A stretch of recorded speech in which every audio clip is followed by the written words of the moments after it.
नमस्कार। चलिए आज कंप्यूटर के इतिहास की एक बहुत ही रोमांचक यात्रा पर चलते हैं। ये कहानी है उस मशीन की जिसने सच पूछिए तो हमारी दुनिया को हमेशा हमेशा के लिए बदल कर रख दिया। तो सबसे पहले ये समझते हैं कि एक कंप्यूटर आखिर होता क्या है। इसे समझने का सबसे आसान तरीका है इसे दो मेन हिस्सों में बांट कर देखना। एक कंप्यूटर को ना एक इंसान की तरह समझ सकते हैं। उसका एक शरीर होता है जिसे हम देख सकते हैं, छू सकते हैं, वो है हार्डवेयर। और फिर होती है उसकी आत्मा, मतलब वो सोच, वो निर्देश जो उस शरीर को चलाते हैं। और बस वही है सॉफ्टवेयर। हार्डवेयर मतलब हर वो चीज जो फिजिकल है, कीबोर्ड, स्क्रीन और हाँ, अंदर लगा हुआ सीपीयू यानी सेंट्रल प्रोसेसिंग यूनिट, जिसे कंप्यूटर का दिमाग भी कहते हैं। ये सब वो मशीनरी है जिससे मिलकर एक कंप्यूटर तैयार होता है। तो फिर सॉफ्टवेयर क्या है? सोचिए, ये वो अदृश्य मास्टर है जो हार्डवेयर को कंट्रोल करता है। ये असल में निर्देशों, प्रोग्रामों का एक सेट है जो हार्डवेयर के हर हिस्से को बताता है कि भाई तुम्हें करना क्या है और सबके साथ मिलकर काम कैसे करना है। सच तो यह है कि सॉफ्टवेयर के बिना हार्डवेयर बस एक खाली डिब्बा है और कुछ। अच्छा, तो अब चलते हैं टाइम में बहुत बहुत पीछे। इतना पीछे कि बिजली का आविष्कार भी नहीं हुआ था। ये वो दौर था जब हिसाब किताब का सारा काम गियर्स और मोतियों जैसी सरल लेकिन कमाल की चीजों से होता था। तो हमारी कहानी शुरू होती है एबेकस से। इसे दुनिया का सबसे पहला कैलकुलेटिंग टूल माना जाता है। बस एक लकड़ी का फ्रेम जिसमें कुछ मोती लगे होते थे और इसी से गिनती की जाती थी। यहां से मैकेनिकल कैलकुलेशंस का सफर शुरू हुआ, जो था तो धीमा पर लगातार चलता रहा। शुरुआत हुई उस सिंपल से एबेकस से। फिर कई सालों बाद ब्लेस पास्कल की पास्कलाइन आई, जो पहली मशीन थी जो जोड़ और घटा सकती थी। और उसके बाद आया लाइबनिज व्हील, जो एक कदम और आगे था। ये गुणा और भाग भी कर सकता था। अब कहानी में एंट्री होती है उन विजनरीज की, उन दूरदर्शी लोगों की जिन्होंने एक प्रोग्राम किए जा सकने वाले कंप्यूटर का सपना तब देख लिया था जब उसे बनाना मुमकिन ही नहीं था, मतलब बनने से करीब 100 साल पहले। और इनमें सबसे पहला नाम आता है चार्ल्स बैबेज का। ये एक इंग्लिश मैथमेटिशियन थे और इन्हें आज फादर ऑफ द कंप्यूटर भी कहा जाता है। इन्होंने ही सबसे पहले एक प्रोग्रामेबल कंप्यूटर का आइडिया दुनिया के सामने रखा। बैबेज ने असल में दो कमाल की मशीनें डिजाइन की। पहली थी डिफरेंस इंजन, पर उनका असली जीनियस देखा एनालिटिकल इंजन में। पता है क्यों? क्योंकि इसमें एक प्रोसेसिंग यूनिट थी, मतलब कैलकुलेशन करने वाला दिमाग। मेमोरी थी, यानी याद रखने की जगह, और ये निर्देश भी ले सकता था। ये वही बेसिक चीजें हैं जो आज दुनिया के हर कंप्यूटर का आधार है। लेकिन बाबेज का ये सपना शायद सपना ही रह जाता अगर उन्हें एडा लवलेस का साथ न मिलता। एडा उनकी सहयोगी थी और उन्हें दुनिया की पहली कंप्यूटर प्रोग्रामर होने का श्रेय दिया जाता है।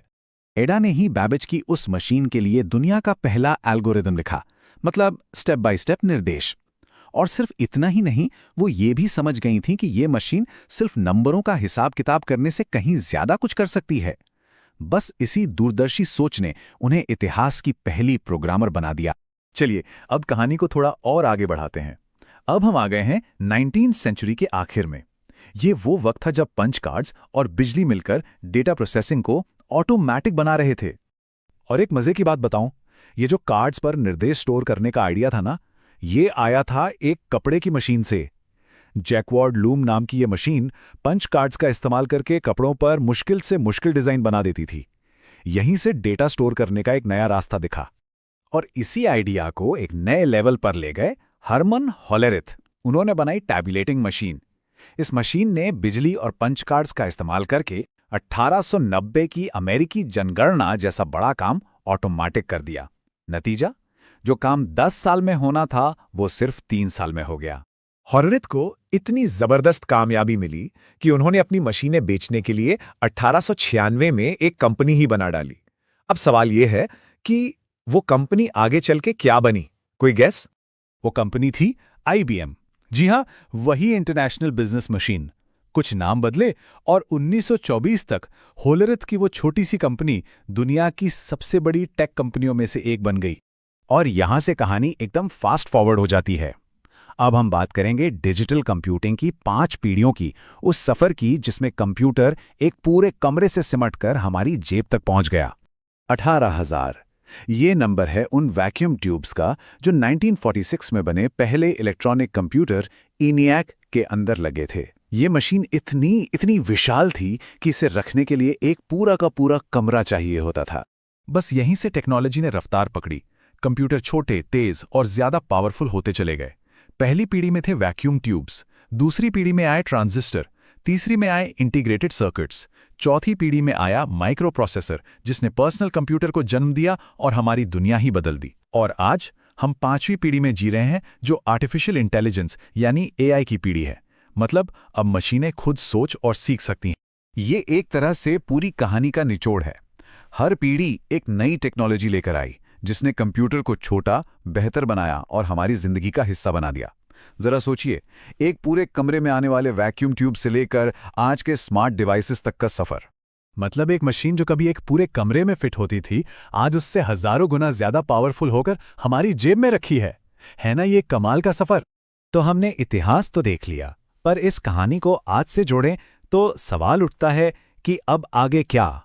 अगला लेवल क्या होने वाला है? एबेकस से लेकर आर्टिफिशियल इंटेलिजेंस तक कंप्यूटर का पूरा सफर बस एक चीज के बारे में रहा है, कैलकुलेशन को और तेज और स्मार्ट बनाना। और अब जब क्वांटम कंप्यूटिंग जैसी टेक्नोलॉजी दरवाजे पर दस्तक दे रही है, तो सबसे बड़ा सवाल यह है, आने वाली पीढ़ी की मशीनें हमारी कौन सी बड़ी मुश्किलों को हल करें।